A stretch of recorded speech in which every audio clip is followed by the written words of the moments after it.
રાજકોટ શહેરમાં ગેરકાયદેસર રીતે વસવાટ કરતી 4 બાંગ્લાદેશી મહિલાઓની પોલીસે ધરપકડ કરી છે। છેલ્લા 4 દિવસથી શહેરમાં રહેતી આ મહિલાઓ વિરુદ્ધ કાર્યવાહી કરતા રાજકોટ એસઓજી ટીમે કાર્યવાહી હાથ ધરી છે। નાનજી ડેમ વિસ્તારમાં એક કોઠારિયા સોલ્વન્ટ વિસ્તારમાંથી 4 મહિલાઓને કસ્ટડીમાં લેવામાં આવી છે। પ્રાથમિક તપાસમાં તેઓ ગેરકાયદેસર રીતે ભારતમાં પ્રવેશી રાજકોટમાં રહેતી હોવાનું સામે આવ્યું છે। હાલ પોલીસે તમામ 4 મહિલાઓ સામે કાયદેસરની કાર્યવાહી હાથ ધરવામાં આવી છે।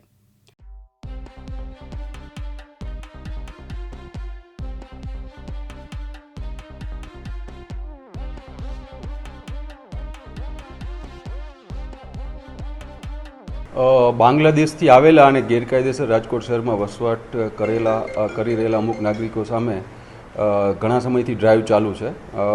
અગાઉ 8 મહિના પહેલાં પણ રાજકોટ શહેર એસઓજી બ્રાન્ચ દ્વારા આવા 34 બાંગ્લાદેશી નાગરિકોને પકડવામાં આવેલ હતા અને તેમને ડિપોર્ટેશનની કામગીરી પણ કરવામાં આવેલ હતી।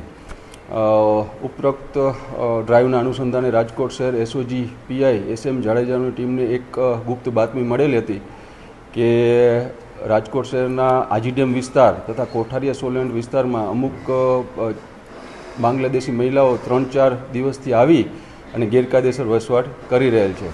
જેના અનુસંધાને રાજકોટ શહેર એસઓજી ટીમ દ્વારા આ 4 મહિલાઓને રાઉન્ડ અપ કરવામાં આવેલ છે, ડિટેન કરવામાં આવેલ છે અને તેમની સામે કાયદેસરની કાર્યવાહી કરવાની ચાલુ છે। કેટલા સમયથી હતા અહીંયા શું હશે? પ્રાથમિક તપાસમાં એવું ફલિત થાય છે કે આ 4 મહિલાઓ પાસે કોઈપણ જાતના આપણા કન્ટ્રીના કોઈપણ ડોક્યુમેન્ટ છે નહીં અને છેલ્લા 5 થી 7 દિવસથી રાજકોટ શહેરમાં આવેલ છે। ભરત બરડવા સાથે રોહિત બોચાણી, દિવ્યાંગ ન્યૂઝ, રાજકોટ।